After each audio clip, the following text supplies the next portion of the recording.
Hello and welcome to another great session today. I feel really honored to have you joining me in this session. I know you're so busy, but you've taken time out of your busy schedule, to listen up for this great topic we're talking about. As we talk about your child's self-esteem may be at risk, your child's self-confidence and self-worth may be at risk, and the 5 questions you need to ask yourself to know how to boost your child's confidence, how to boost your child's self-esteem. I really want to welcome you. My name is Dr. Olanriwajuboide. I'm the CEO of Well and Wealthy Consultants, and our objective, our goal is to build healthier lives and to help families thrive. And today's topic is one key area that will affect the future success and the well-being of your child. It's so easy to get engrossed in the day-to-day happenings of life, and we need to keep in view the desire of getting our kids ready. Your target may be age 21. For some other parents, their target is age 18. We want to make sure that by the time they get to that age, we have achieved the prerequisites for them to move into successful adulthood. Thanks once again for joining me in this great session. I also want to thank you for all the comments and, for the fact that you shared our further training, with other parents, with teachers around you. I just want to encourage you again at the end of this session. Please don't forget to click the like button, to click the share button. Let's get the buzz out there to other parents, to other teachers in the community. And I also like to know what you think about this topic, your own experience, or your observations as to how young people and children are being trained, how we're parenting them, how we're mentoring them, and what are some more other things we can do together to give them a healthy life, a successful future, so that we can have a great, future for ourselves and for our nation at large. As we're looking at this topic today, I just want to remind you that there are definitely many things you're doing right, and there are lots of other things that I want to just beam the light on today that you need to convey to your child on a regular basis in order to build a healthy self-worth in your child. For taking out time to listen to this session, I take it for granted that you want your kids to be healthy. You want your kids to have a healthy self-worth, to be confident, to be strong, to be competent, and to be successful. And that is what I call great parenting. And as you're taking out time to listen, I really hope we're going to have a great time together. I just want to highlight some stories here of some great popular people, and let's look at a few things that happened to them while they were much younger or while they were children. Thomas Edison was that guy that invented the light bulb. And when he was in school, his teacher said he was too stupid to learn anything. What did they say about Einstein? Albert Einstein won the Nobel Prize. Apart from winning the Nobel Prize, he was the one that gave us the laws, the principles of relativity. But guess what? Until he was 4, he could not speak, and he did not write until he was age 7. His teacher actually described him as mentally slow, unsociable, and adrift forever in his foolish dreams. He was expelled and was refused admittance to the Zurich Polytechnic School. Louis Pasteur was another scientist. He was not only a mediocre pupil in undergraduate studies, he was ranked 15th out of 22 in chemistry. When Peter J. Daniel was in his 4th grade, his teacher, Mrs. Phillips, constantly said, "Peter J. Daniel, you are no good, you are a bad apple, and you're never going to amount to anything." Peter was totally illiterate until he was 26. but a friend stayed up with him all night and read him a copy of Think and Grow Rich. Now he owns the street corners he used to fight on, and he's just published his latest book, Mrs. Phillips, You Were Wrong. Now, the first question that we have on our list today, as we're looking at this topic, your child's self-esteem may be at risk. Do I encourage the importance of thinking and using of one's mind in my kids? Do I encourage my kids to think and to use their mind? For example, some parents just tell their kids to obey whatever they say. And some other great parents will go ahead to provide reasons when possible and appropriate so that the child can learn to be responsible and not just a conformist. You see, thinking skills are essential in making major life decisions, whether it's on the job or in a relationship or in finances. The great need today is to have people who can think.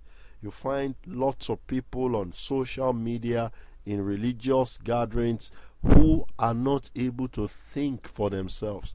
They're waiting for somebody else to help them to take the decisions of their lives.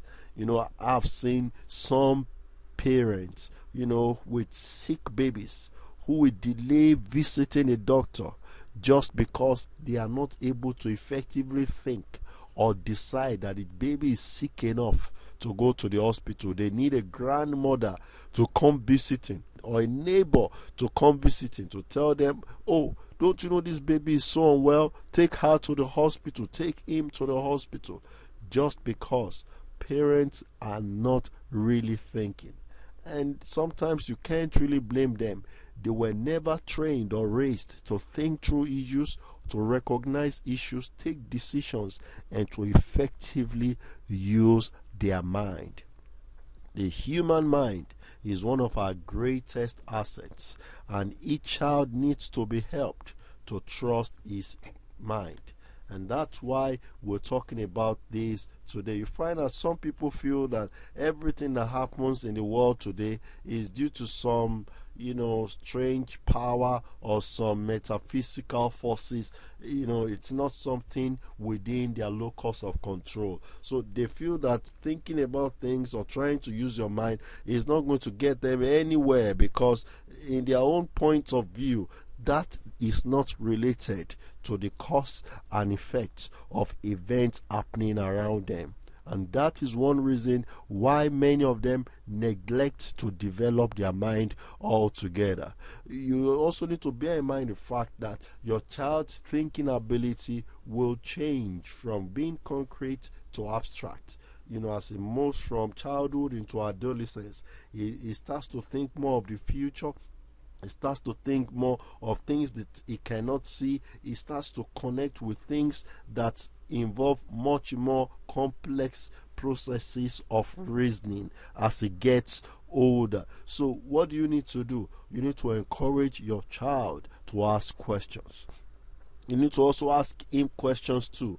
And when he asks questions, don't just provide the answers. You can tell him, oh, why don't you check the dictionary or go on the internet? Or maybe you can ask, a neighbor next door. Or in some instances, you provide the answer yourself, or you direct him, or you ask him to suggest the places where he could get the answers. The intent of doing this is to get him or her to think.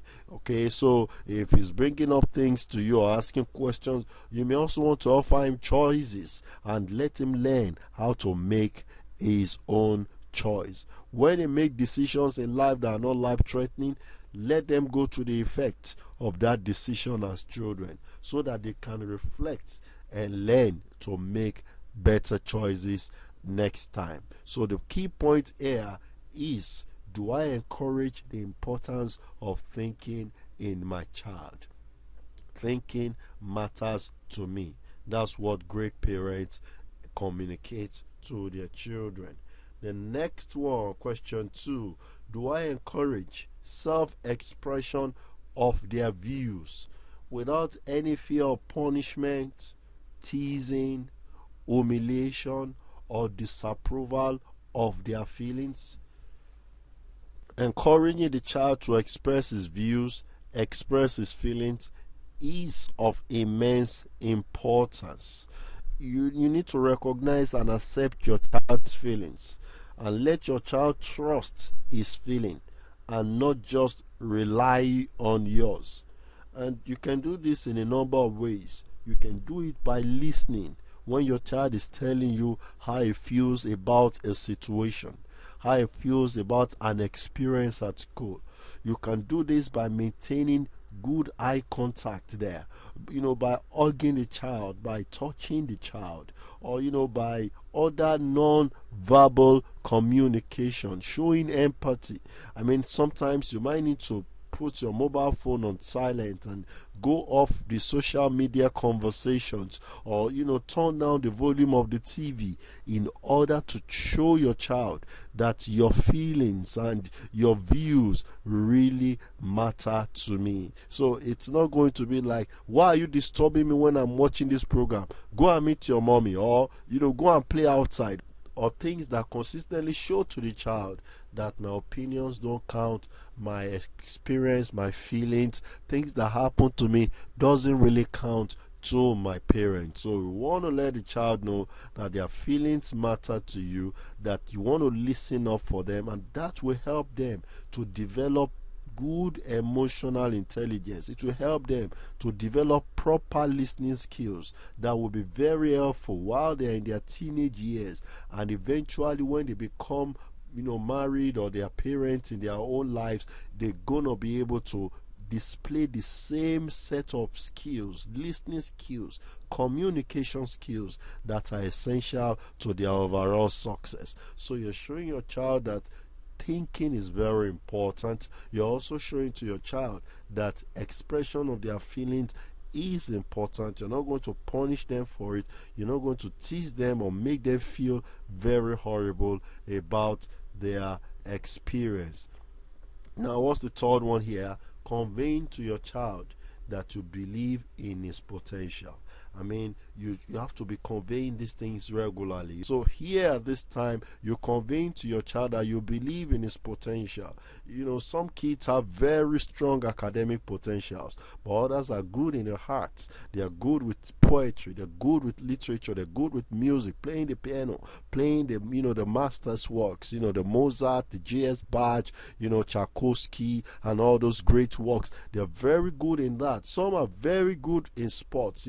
They want to be the record breaker, whether it's in long jump or javelin, marathon, what have you. They're already grooming up very early in their teenage years in those various areas of sports. And some are just so damn good, when it comes to being creative and drawing up things, in beautifying the environment and coming up with all kinds of great ideas.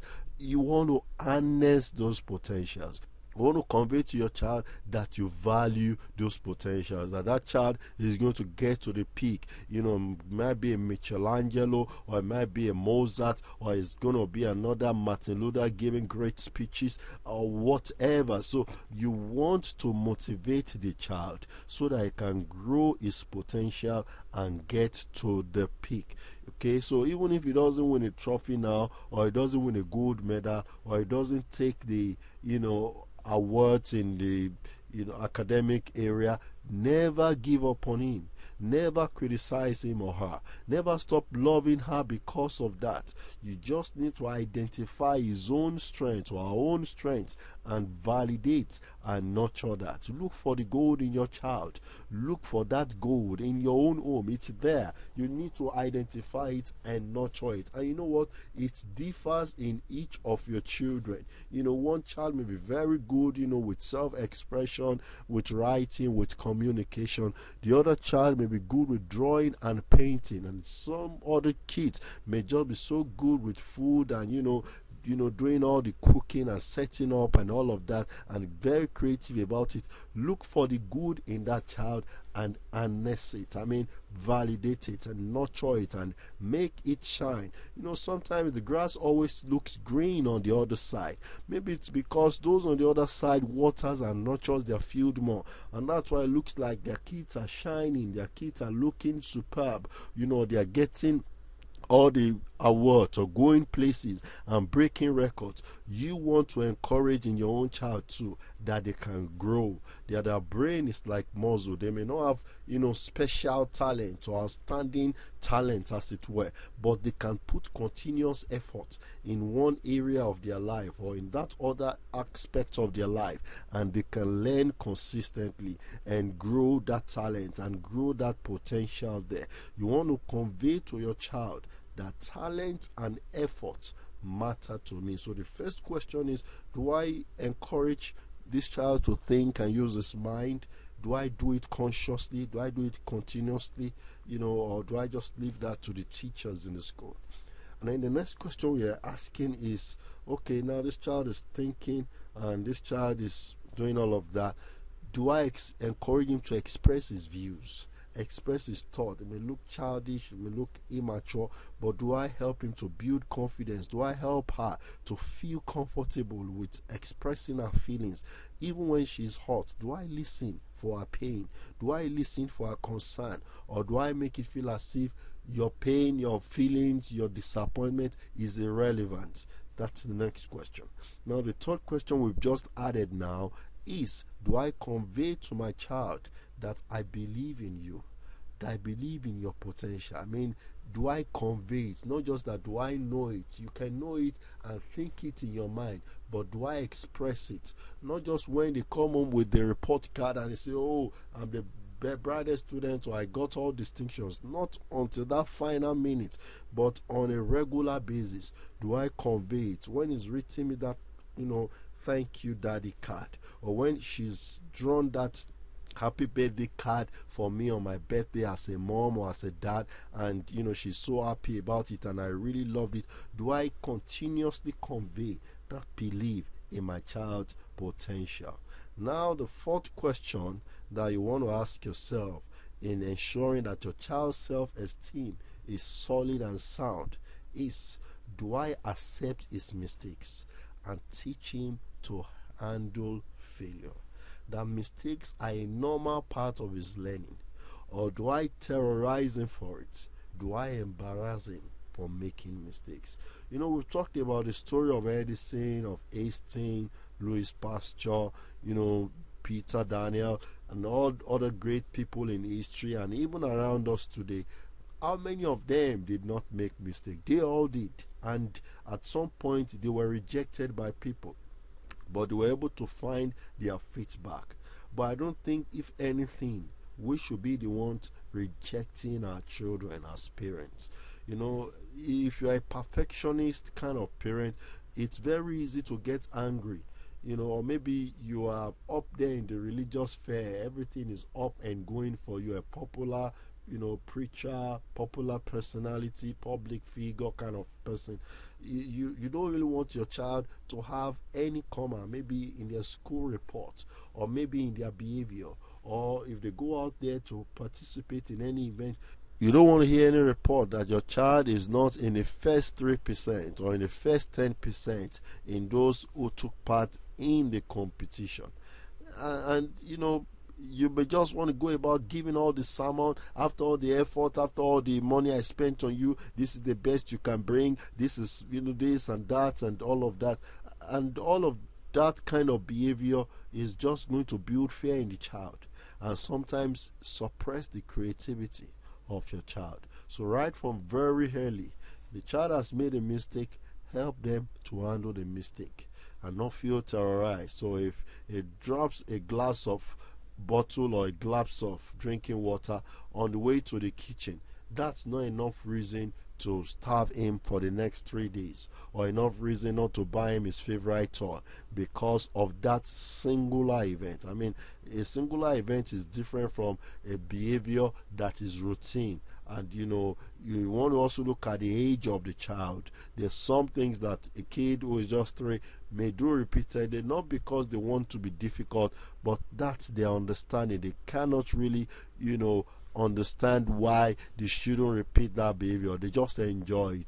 But if it's an 8-year-old or a 9-year-old doing that, of course you want to apply more corrective measures in getting that behavior to stop. So the key point here is handling failure, handling mistakes in the right way. So we want to nurture the right coping skills when they make mistakes in the school environment or within the home, so that when they grow up and they make mistakes in their choice of their career, or they make mistakes in a relationship, they have already developed the skills that they need to navigate through those mistakes. Or they may start a business and the business is not moving fine. They have mistakes that are just surfacing everywhere. They already have the skills to handle the mistake. So you're not going about giving them a sermon. You're not going about trying to compare them to their superiors or to other children around them. Rather, you want to show them that mistake is normal. It's one of the ways in which we learn. And one way you can do this is by sometimes you laughing at yourself when you have made a mistake, and you showing compassion on your own self, because sometimes the problem is on your own side as the parent. You're taking things too hard, too much on point, that when your kids now miss it, you expect them that, oh, you're supposed to be like me, you're taking life too easy and all of that. So you want to cool down a bit and show yourself some compassion and learn from your own mistakes. And when you do that, to help your children to also cool down and learn from their mistakes, and that way they will develop more coping skills. Some mistakes in life are very, very costly. You want them to make the tolerable mistakes while they are with you, the little mistakes while they are with you, the things that can go wrong, small things. Let it happen when they are with you, when they can learn and correct and come out of it and develop more resilience and coping skills, so that as they grow up in life and if more bigger things come their way, they are much more prepared to know how to handle it. So this question is about helping them to learn how to cope with their mistakes. Now the final one, which I want to just run through, is: do I encourage a healthy view of the body and of sexuality? It's important for us to help our kids learn to handle their sexuality healthily. Now, we shouldn't pretend as if sexuality in children does not count. In young people, it shouldn't count, is evil, is dirty, and any talk about sex is evil or it's something that must never be mentioned. If we're doing that, then we will not be living in tandem with the reality in the society today, because everywhere they go, whether it's the music videos, whether it's the adverts, or the TV programs they watch, or things people discuss, stuff they see on social media, everything is loaded with sexual information in one way or the other. And we need to live with this reality. We need to let our boys know that they are wired differently. We also need to let our girls know that they are wired differently in terms of their sexuality. They need to be aware that they're going to achieve sexual maturity before they achieve emotional maturity. And that's one reason why achieving sexual maturity is not enough reasons to start having sex. They need to calm down and make sure that they're emotionally mature. They can think through all the consequences of having sexual relationship with somebody else. It's not just as easy as it looks, on the TV show, the non-consequential sex that they see there. It's a lot deeper, a lot much more, weightier than that, and we want to communicate this information depending on their age, giving age appropriate information. You may also want to use some stories from the secret text you read, stories from your clan, stories from the media. Almost every day, stories of rape, sexual abuse, teenage pregnancy. You want to use some of those stories to communicate your values on sexual integrity, to share your values on non-consequential sex, on teenage pregnancy, on abortion, pornography, cyber sex, phone sex, to talk about marriage, the importance of marriage, talk about abstinence, to talk about contraception, to talk about sexually transmitted infections, to talk about assertiveness and maintaining a healthy sense of sexual responsibility, especially for our young males. Those are various areas and many more you want to talk about as your kids are growing up with you, as you interact with them during that period of their adolescence. What are you saying? You're saying that their sexuality matters to you. So you've communicated with them that their thinking matters to you. You want to communicate with them the fact that their feelings, their opinions matter to you. You want to also let them know that their talent and their effort in growing their potential is something that matters to you.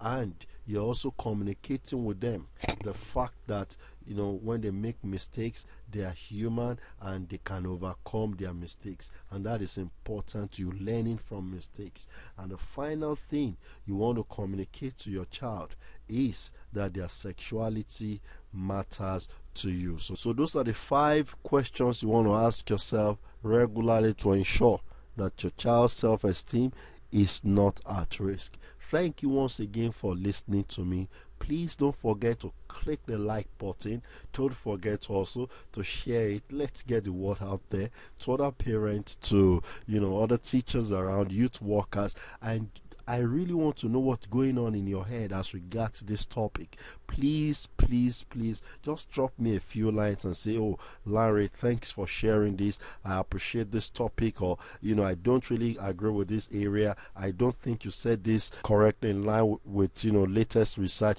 I want to see what's going on in your mind, your own experience, your own point of view, your own learnings. And if there are questions you've got, I also love you to leave them for me as well. Thank you once again, and have a great day.